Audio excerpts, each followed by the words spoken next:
Det var Magnus, der lavede 180, og det er 2 måneder siden, at vi lavede en YouTube-film ud, hvor vi kørte på løbehjul.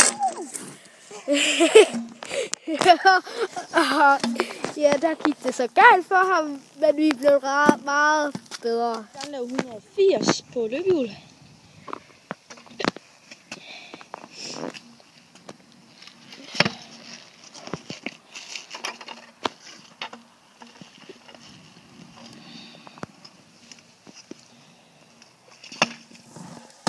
Det var et bunny hop udover der.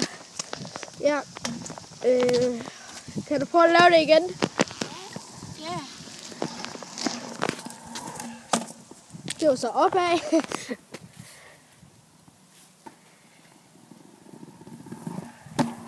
Godt. Jeg prøver at hoppe ned igen tingene. Ja. Lave bunny hop.